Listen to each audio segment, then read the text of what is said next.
Eu sou o professor Ronaldo e estamos aqui para a nossa aula de filosofia para os alunos do 7º ano. Pois bem, nós estudamos agora nesse bimestre a lógica, né? Os argumentos foi a nossa segunda aula. Depois nós estudamos os tipos de argumentos e hoje nós vamos estudar o silogismo e a falácia.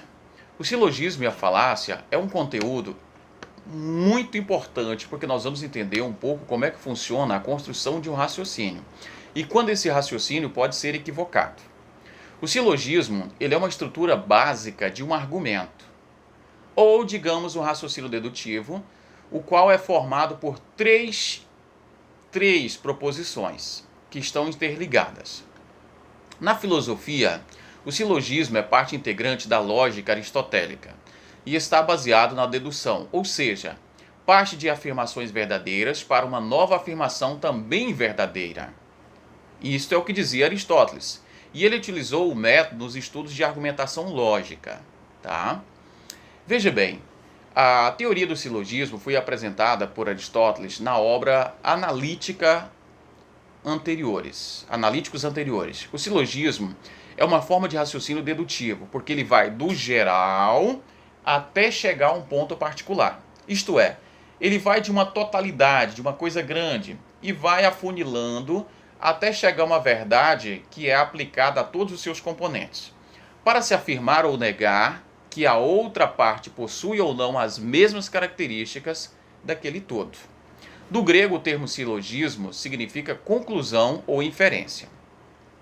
Ele é constituído de três termos que compõem, são três proposições distintas. Uma premissa maior, que geralmente é a primeira, uma premissa menor e depois uma conclusão. Vejamos um exemplo. Todos os homens são mortais. Veja que ela é maior, é todos os homens. Sócrates é homem. Está vendo que é menor? Restringiu-se a Sócrates. Portanto, logo, Sócrates é mortal. Todo brasileiro é sul-americano. Ó, todo brasileiro. Tá? Todo nordestino é brasileiro. Ó, todo nordestino. Já deu uma funilada. Logo, todo nordestino é sul-americano. Você percebeu como é que você sempre começa de algo maior e vai fechando? Todo político é mentiroso. Todo político. José é político. Ó, deu uma fechada só no José. Logo, José é mentiroso. Os fatos apresentados nas premissas servem de evidência para a conclusão. Assim, a dedução tem como ponto de partida o plano real, a verdade já estabelecida. A composição do silogismo aristotélico ele traz da seguinte maneira: a primeira e a segunda proposição são chamadas de premissa e a última de conclusão. A premissa maior, P1, ela é, digamos, declaratória, onde M é P, né? Ou seja, Sócrates é mortal, M poderia ser Sócrates e P é mortal, tá bom? Premissa menor, onde S é M, tá? Sócrates é homem, Sócrates é mortal a primeira, certo? E aí a conclusão, que é a união das duas premissas. É possível deduzir uma terceira, onde eu terei S é P, certo? Vamos lá. O silogismo é constituído dos três termos. Vamos lá, o termo maior, chamado de extremo maior, ele surge na premissa maior, sendo o termo predicado da conclusão. Ele é representado por P, é a premissa maior. O termo menor, também chamado de extremo menor, ele surge na premissa menor, sendo o termo sujeito da conclusão e é representado por S. Olha só. E, por último, nós temos o termo médio, que ele aparece em ambas as premissas, mas não aparece na conclusão e é representado por M. Tá certo? Então, assim, é uma coisa bem matemática mesmo, é bem lógico. Agora nós temos o falso silogismo. O que é o falso silogismo? O falso silogismo é considerado, é chamado também de falácia. É uma vez quando o argumento ele é inválido na construção, né, o silogismo categórico, Sendo assim, a falácia trata-se de um argumento enganoso. É uma ideia equivocada. Lembra que nós começamos a falar sobre falácia na última aula? Vejamos um exemplo de argumento equivocado, de falácia.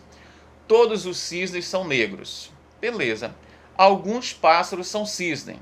Logo, todos os pássaros não são negros. Você viu que tem alguma coisa errada?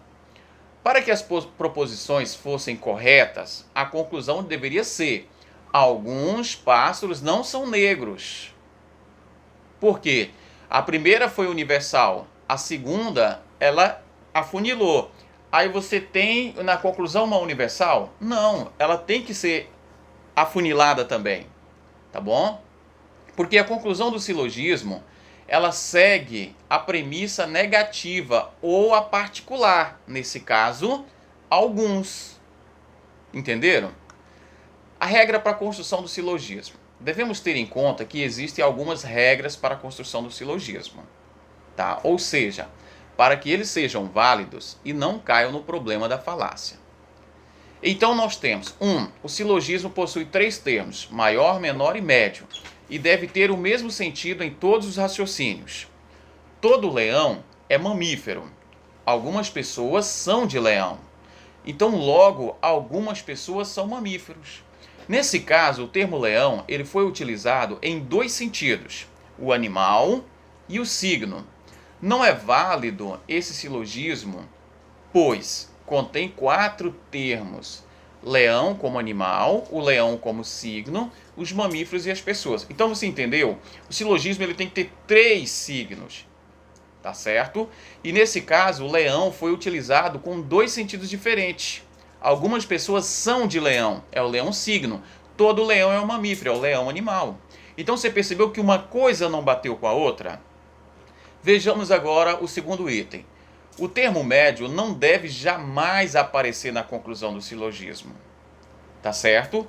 A função do termo médio é ligar as premissas e não ir para a conclusão. Nenhum canídeo é felino. Todo canídeo é carnívoro. Logo, este canídeo não é carnívoro felino. Olha só. Ele não é um silogismo, e sim uma falácia formal. O exemplo maior, se você for observar, aqui, o canídeo, ele é carnívoro, certo? Nenhum canídeo é felino. Aí ele conclui: este canídeo não é carnívoro e felino. Então você veja que tinha a premissa menor, ela é positiva e você aparece uma conclusão negativa. 3. O termo maior e o menor devem ser tomados pelo menos uma vez em sua extensão. Vamos dar um exemplo. Todas as frutas são vegetais. Todas as verduras são vegetais. Logo, todas as verduras são frutas. Nesse caso, é falácia formal. Por quê? Temos a questão de que todos os vegetais, frutas ou verduras, são uma parte da extensão total dos vegetais. Tá certo? Então veja só, todas as frutas são vegetais. Todas as frutas são vegetais. Todas as verduras são vegetais. Então todas as verduras são frutas. Então você percebeu que houve aí uma confusão. Na conclusão do silogismo, os termos maior e menor não podem surgir como uma extensão maior do que as premissas. Veja só, todo ato violento é condenável? Muitos seres humanos cometem atos violentos. Logo, todos os seres humanos são condenáveis. No caso, a conclusão do silogismo deveria ser: muitos seres humanos são condenáveis. E não todos. Por quê? Se a premissa do meio, a premissa menor, é muitos, a conclusão tem que vir acompanhando essa restrição. Tá bom? Vamos lá. Quando um silogismo apresenta 2 premissas afirmativas, a conclusão tem que ser afirmativa. Olha só, todos os felinos são mamíferos. Todos os mamíferos são vertebrados. Conclusão: alguns vertebrados não são felinos. A conclusão tinha que ser: alguns vertebrados são felinos. Se são positivas as premissas, a conclusão também tem que ser. Quando o silogismo apresenta duas premissas negativas, não se pode concluir nada. Veja assim, nenhuma mãe é insensível. Algumas mulheres não são mães, logo, algumas mulheres são insensíveis. Se tem duas negativas, como é que você vai concluir com a positiva? Nesse caso, é uma falácia formal, porque a conclusão é injustificada e, portanto, não é nem mesmo um silogismo. Quando o silogismo apresenta duas premissas particulares, não dá para concluir nada. Por quê? Veja exemplo, algumas vendedoras não são honestas. Alguns brasileiros são vendedores. Logo, alguns brasileiros são honestos, não são honestos. A conclusão, a regra, você tem que lembrar que a partir de uma premissa negativa, uma premissa maior negativa, premissa menor negativa, e aí você vai concluir, veja bem, não são honestos alguns vendedores. Alguns brasileiros são vendedores. Alguns brasileiros não são honestos. Então, se você for observar, a parte de uma prova, se você for observar esse detalhe, ele vai ter uma coisa inconclusiva. Porque a regra do silogismo é claro. Tá certo? A conclusão de um silogismo sempre seguirá a parte mais fraca, ou seja, a premissa negativa ou particular. Todos os gatos são brancos. Alguns felinos são gatos. Logo, todos os felinos são brancos. No exemplo acima, a conclusão deveria ser: alguns felinos são brancos. Porque a segunda premissa, a premissa menor, ela é restritiva. Então, a conclusão tinha que seguir ela. Tá bom? Alguns outros exemplos. O condicional hipotético, quando a premissa estabelece uma hipótese, não afirma nem nega. Na premissa maior, há o enunciado condicional como uma hipótese de caráter genérico. Exemplo. Se chover, não vamos ao jogo. Chove. Logo, não iremos ao jogo. Tá certo? O disjuntivo, em que a premissa maior se apresenta sob a forma alternativa. Por exemplo, este sintoma ou é nominal ou é verbal. Esse sintagma, né? Ora, este é o sintagma, desculpa, gente. Ora, esse sintagma é nominal. Logo, este sintagma não é verbal. Temos então o dilema. É constituído por duas disjuntivas que conduzem à mesma conclusão. Veja só. Ou o porteiro não se encontrava na portaria na hora do roubo, ou ele estava distraído. Por isso deve ser responsabilizado pelo roubo. Por quê? Se o porteiro não estava na portaria, ele é culpado. Se ele estava distraído, também. E o etinema, quando há um argumento em que uma ou mais proposições estão subentendidas. Por exemplo, Heitor é um advogado. Logo, o Heitor tem formação universitária. Então a premissa está implícita lá que os advogados têm que ter formação universitária. Então você percebeu que uma coisa é como se tivesse embutido: Heitor é advogado. Logo, o Heitor tem formação universitária. Tá bom? E aqui chegamos à falácia. A falácia, ela é conhecida como falso silogismo e caracteriza-se por uma falha de raciocínio. Tá bom? O termo é de falácia de origem latina e significa aquilo que engana ou que ilude. Esse tipo de recurso também recebe a classificação distintas. Dentre elas encontra-se generalização excessiva, falsa analogia, deduções falsas, que a gente já falou um pouco. Então, a generalização excessiva produz uma conclusão a partir de uma evidência insuficiente. Tudo que é raro é caro. Um carro por R$1 é raro. Logo, o carro por R$1 é caro. Você entendeu como é que foi uma coisa assim, sem sentido? A falsa analogia, quando os elementos comparados são diferentes. Em algum aspecto, para essa analogia, nós temos: tomei uma aspirina e fiquei bom. Tome você também. Se a minha doença sarou com aspirina, será que a sua doença também vai sarar com aspirina? Temos então as deduções falsas. Ocorrem quando alguma das condições de construção do silogismo não é respeitada. Por exemplo, o pensamento é como um produto do cérebro. Logo, é um atributo da matéria orgânica. Será? Não é, gente. Houve uma dedução falsa. Argumento autoritário.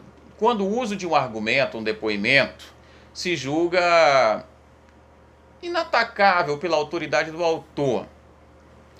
que na verdade acaba sendo falta de argumentos convincentes. Exemplo, como o governador já informou sobre o problema, como o secretário é capaz e honesto, todos devíamos aguardar um bom resultado do projeto. Será?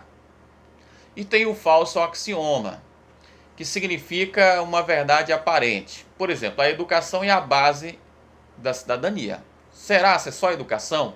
E o comportamento, o caráter, né? E o círculo vicioso, quando um aparente argumento é a repetição do argumento anterior. O Brasil está produzindo automóveis em número suficiente, os carros importados são melhores de qualidade, os carros importados são mais econômicos e a elite brasileira está exigindo carro de luxo. Os carros importados são mais baratos, logo, os carros importados são os mais vendidos. Você percebeu que houve uma repetição e na verdade não teve uma construção, foi um círculo vicioso? Então você precisa tomar cuidado para não cometer erros de raciocínio em suas redações, em suas falas, na organização do seu pensamento. Para redigirmos um texto argumentativo, é necessário mantermos uma consistência de raciocínio e evidência das provas. Então, por isso, você deve utilizar um método de raciocínio a fim de que chegue a uma conclusão correta. E aqui eu vou deixar no material para você o quadro lógico, para você entender, digamos, como é construído. Veja só, quando nós temos lá no quadro lógico, nós temos a parte que você deve observar, todo S é P. Tá, todo homem é mortal. Do lado inverso, contrário a isso, nós temos nenhum homem é mortal, ou seja, nenhum S é P. E nós temos, essas são as universais, tá? Agora nós temos as particulares, algum S é P, algum homem é mortal. E temos o contrário dela, algum homem não é mortal. De algum homem não é mortal, ela é contrária a todo homem é mortal. Algum homem é mortal é contrária a nenhum homem é mortal. Tá certo? Dá uma olhada nessa tabela direitinho para você entender o que é um argumento universal, um argumento particular e o que é um argumento contrário. Isso te ajuda a entender as leis do quadro lógico, tá certo? E a relação entre as proposições. E aqui deixei uma atividade para você, são 13 perguntas para você responder, tá certo? Grande abraço para você, bons estudos, coloque suas atividades em dias, porque nós já estamos terminando o bimestre, e se você não tiver com atividades em dia, você vai ficar com nota baixa. Na semana que vem já vamos começar a nossa revisão, e eu também estarei postando a listagem de quem está devendo atividade, ok? Um abraço para você, que Deus nos abençoe, se cuide, porque a pandemia ainda não acabou.